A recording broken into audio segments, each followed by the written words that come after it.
que conceito é esse de intelectualidade negra? Não está pronto. Ele é um conceito em movimento, ele é um conceito em ação, ele é um conceito que se ressignifica a partir das nossas estadias dentro desses espaços de produção. Que essa produção acadêmica no Brasil, ela sempre foi racializada. E racializada como uma forma de limitar a presença da população negra, que sempre esteve presente na ciência, mas muito recentemente no papel de pesquisadores. Essa questão da representatividade é cada vez mais importante, necessária, e na academia ela não se faz sem muita atenção. Assumir uma produção do conhecimento engajada politicamente, ela também incomoda, porque a ciência hegemonicamente é pensada como uma ciência neutra, como uma ciência apolítica. A palavra é resistência, nós resistimos desde sempre. A despeito de uma historiografia pobre, que nos coloca num lugar folclórico, a gente resiste. Resistir em um espaço onde a geração do conhecimento foi historicamente marcada por um só tom de pele. Com a proposta de aliar tradição, experiência, ação e reflexão, pesquisadores negros e negras reivindicam a presença no ambiente acadêmico. A intelectualidade negra, ela dita, proclamada dentro de uma associação de pauta específica, ela tem uma inflexão, Nós reivindicamos um lugar de outro tipo de relação, É uma outra episteme que a gente reivindica.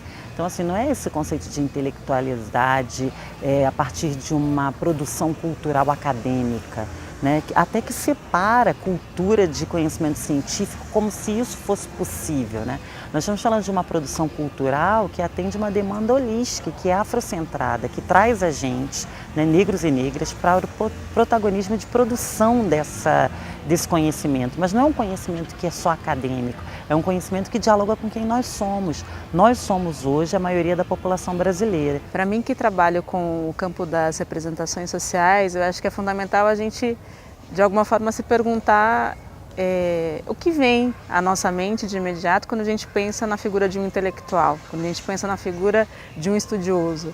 Geralmente, as ilustrações que a gente, de alguma forma, é remetido são sempre de homens brancos, provavelmente europeus, os grandes teóricos, filósofos que a gente tem como referência científica, na grande maioria das vezes compõe a mesma figura simbólica. E, sem dúvida, o desafio de pensar a intelectualidade negra também parte dessa necessidade de desconstruir esse modelo hegemônico enquanto padrão de conhecimento. Nós reivindicamos pelo reconhecimento de diferentes expressões da intelectualidade. Aquela que produz o conhecimento tradicional, aquela que está na escola básica, transformando a realidade da escola básica, aquela que é a militância do movimento social e que produz conhecimento. Porque muitos dos avanços que nós tivemos em termos de política educacional no Brasil foi o movimento negro que avançou. É uma luta desse movimento, E nós somos reflexo desse movimento. Muitos de nós saímos de dentro dele, fizemos escola dentro desse movimento. E hoje a gente está na academia fazendo o que eu chamo de ativismo acadêmico.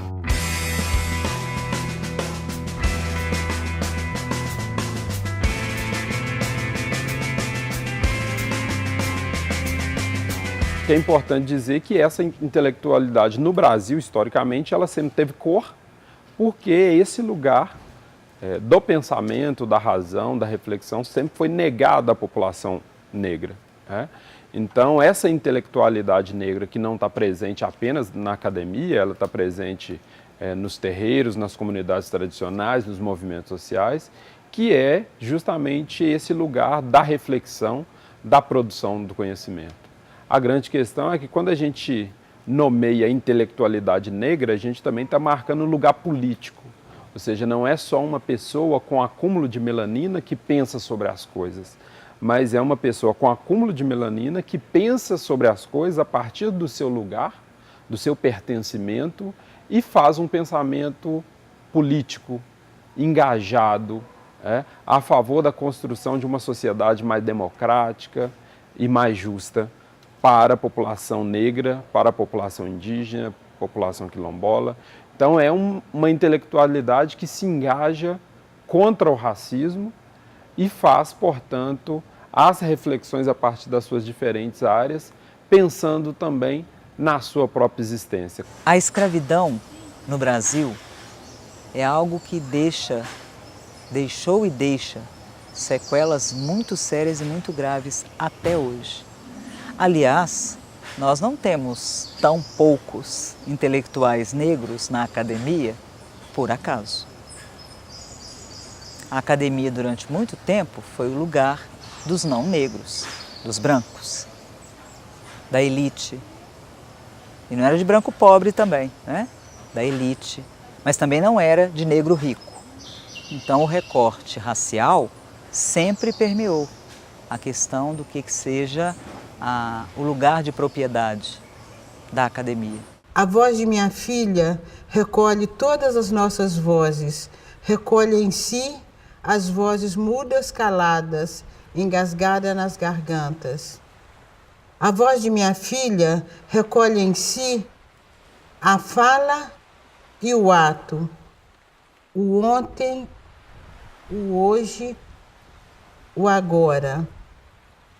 Na voz de minha filha se fará ouvir a ressonância, o eco da vida, liberdade. Se a gente for pegar a representação da população negra e branca nos diferentes níveis de ensino, a gente vai perceber que a gente tem um funil. A gente tem uma entrada na educação básica que é similar, mas à medida que os anos de escolaridade vão aumentando, você vai tendo uma diminuição da proporção de estudantes negros. Você tem um mecanismo ativo de produção de evasão e de fracasso. Olha, dados de 2015 da maior agência de fomento, que é o CNPq, revelam que na iniciação científica nós somos aproximadamente 36%. Né? Quando isso vai para mestrado, nós somos em torno de 25%. No doutorado nós somos de quase 20%. E quando vai para o topo da carreira, que são as bolsas de produtividade em pesquisa, nós somos menos que 7%.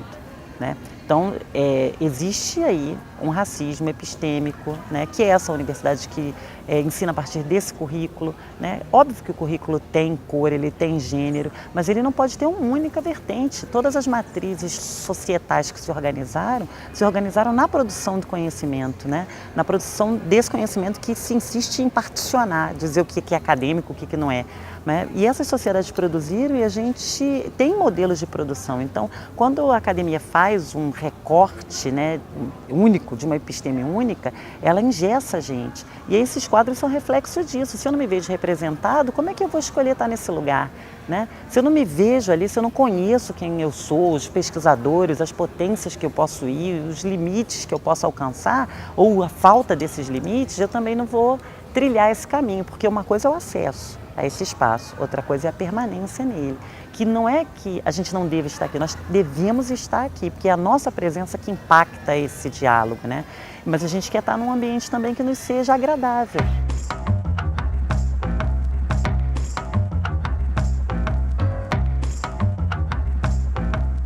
Como disse Luiz Silva Cuti, né, que se apresentou hoje pela manhã, um poeta, um escritor importante, ele vai dizer: sinto, logo existo.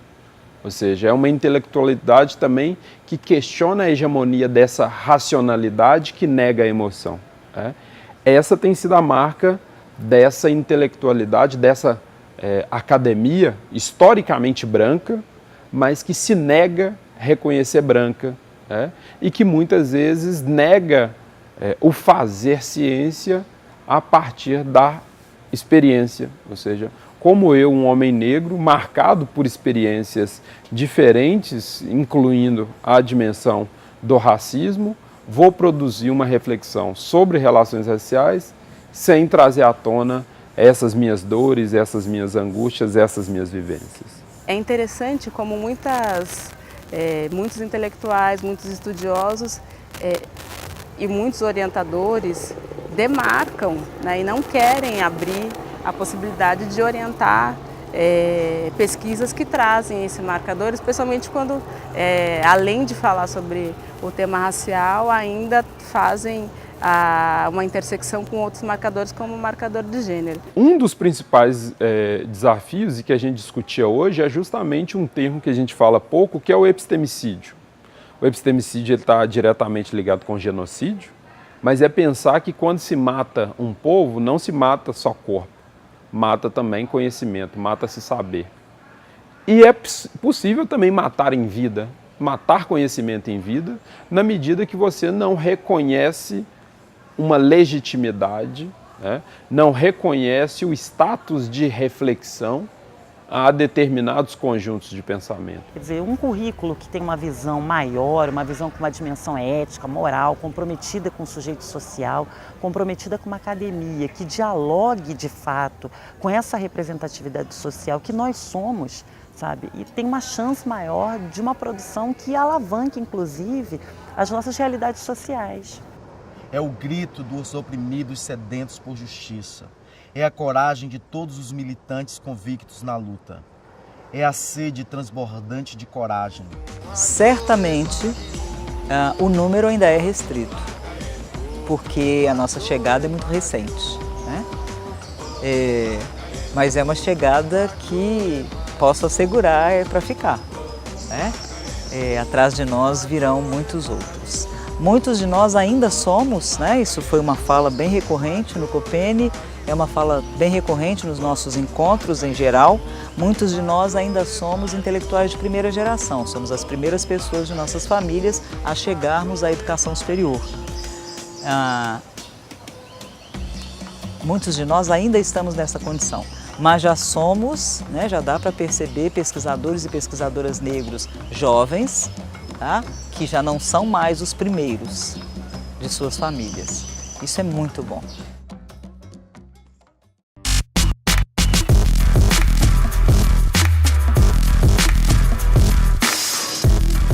Pesquisadores negros e negras reafirmam a importância das ações afirmativas para que as universidades brasileiras passem a contemplar a diversidade étnico-racial do país. Se a gente pensar o racismo como numa dimensão intersubjetiva, o xingamento racial, talvez eu não teria muitos casos para contar, né? Talvez eu poderia falar da insistência repetida que as pessoas faziam no meu período de curso de graduação, de me perguntar de que país de África eu era. Ou seja, essa pergunta ela evidencia um estranhamento com o meu corpo negro brasileiro nesse espaço. Mas eu não quero reduzir o racismo à dimensão intersubjetiva, né? Se a gente pega o racismo estrutural, o racismo é justamente um sistema que distribui de forma assimétrica privilégios e desvantagens. Então, quando eu chego numa reunião de departamento com 30 professores e eu reconheço 2 ou 3 professores negros, isso é o racismo. E eu percebo que isso é o resultado do racismo porque eu tenho um olhar educado para pensar sobre essas dimensões. Então, na medida que eu construo um edital que não leva em consideração dimensões raciais para a seleção de docentes, por exemplo, eu continuo reproduzindo desigualdades e achando muito normal que num quadro de 5.000 professores na universidade, na UFMG, onde a população negra é 53%, eu tenha menos de 6% de professores negros. Por exemplo, quando estamos em reuniões, é muito comum que aquilo que eu disse seja dito novamente por um colega ou por uma colega brancos e que, da vez em que tenha sido dito por eles, tenha tido maior número de adesão e até de escuta em relação ao que eu disse, mesmo que tenhamos dito a mesma coisa. Ou teríamos que admitir que esses professores, essas pessoas que se formam no mestrado ou no doutorado, não têm capacidade intelectual de ocupar esses espaços? E aí a gente remontaria às teorias racistas do século XIX, ou a gente precisa admitir que existem alguns mecanismos que trabalham de maneira silenciosa, mais eficaz, e que cerceiam a oportunidade de uma representação igualitária.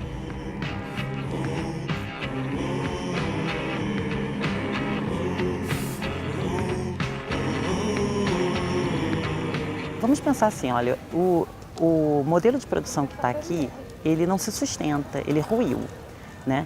Como é que rui um sistema desse? Hoje o Brasil é o 13º país em produção de artigo científico no mundo, mas se você pega o nosso IDH, nós somos o 79º, significa que tem um gap. Então nós temos um problema. A nossa produção acadêmica, ela produz para quem? Para onde? Ela impacta o quê? Né?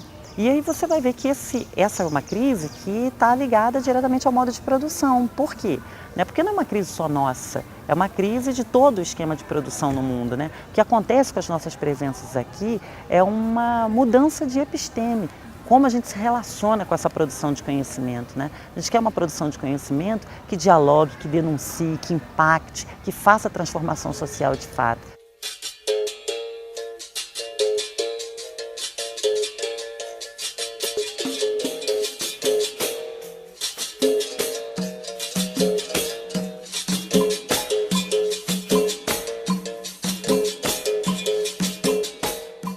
E as políticas de ações afirmativas, na sua modalidade de cotas, ela não tem impacto só na mudança do número de estudantes que ocupam cadeiras, mas ela também mexe com o conjunto de saberes que vão ser discutidos nesse espaço.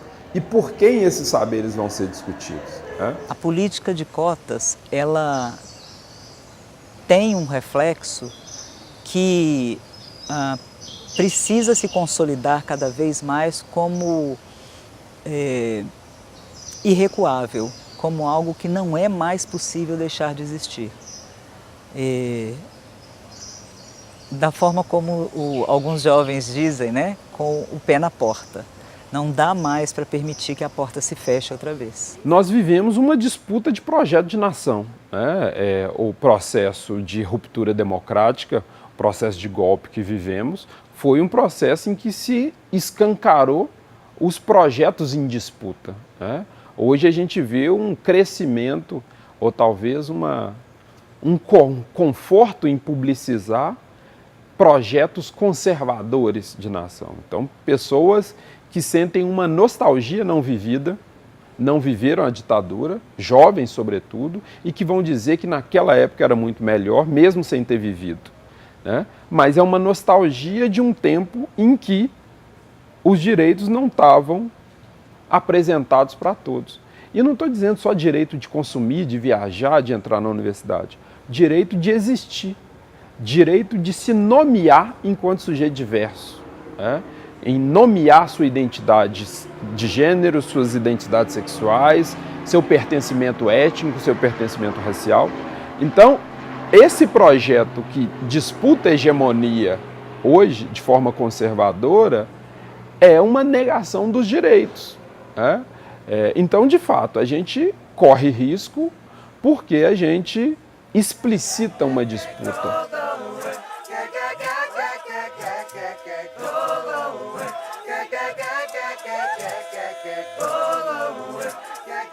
Então é fundamental que a gente realmente se proponha a conhecer essas outras culturas, essas outras formas de saber, e o desafio exatamente por isso o desafio está dado para toda a sociedade, e eu acho que a gente pode se rever a partir de um outro lugar, um lugar muito mais positivo, um lugar muito mais inclusivo, onde as pessoas vão conseguir se ver representadas. É diferente, né, uma criança negra abrir um livro didático e ver apenas figuras brancas, e quando vê figuras negras é sempre em posições subalternizadas, subordinadas, né?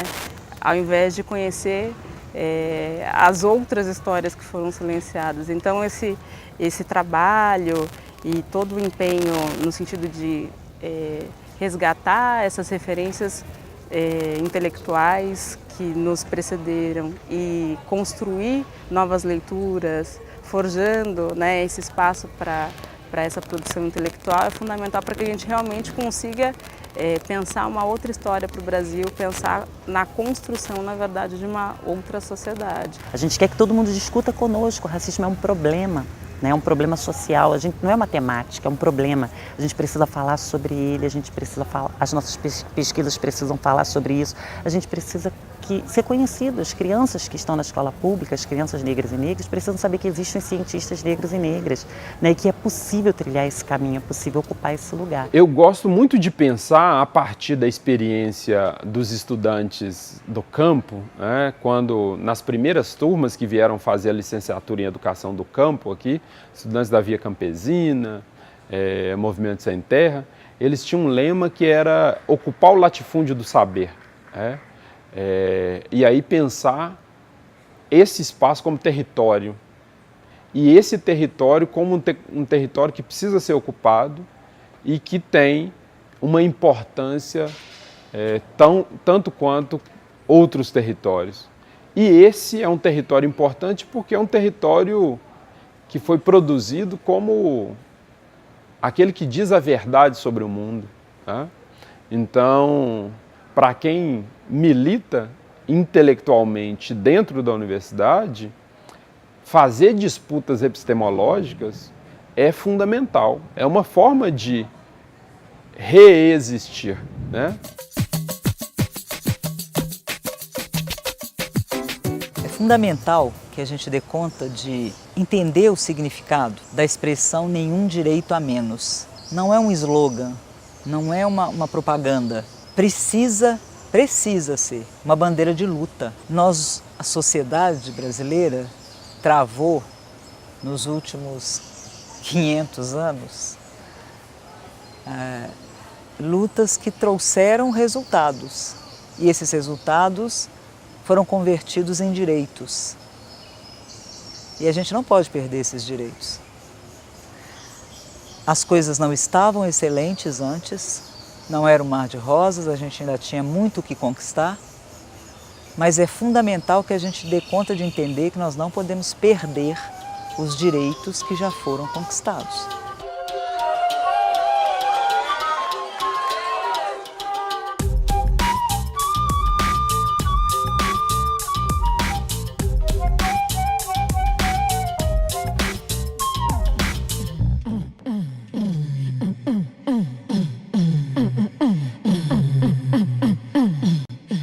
Não desprezo nada que a vida me dá.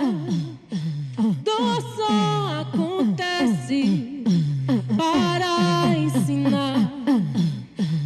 Temo que um dia ela não venha mais.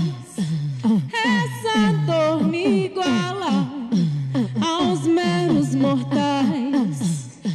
Não tenho vergonha da dor assumir.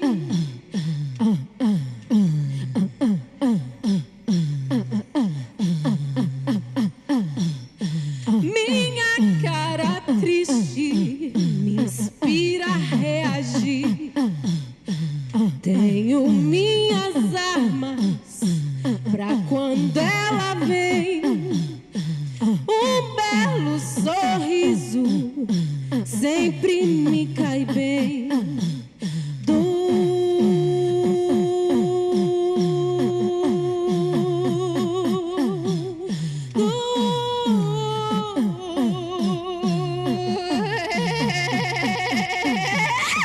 Me derramo em lágrimas, tem gosto de mar. Gosto quando ela chega, me ajuda a aliviar. Dia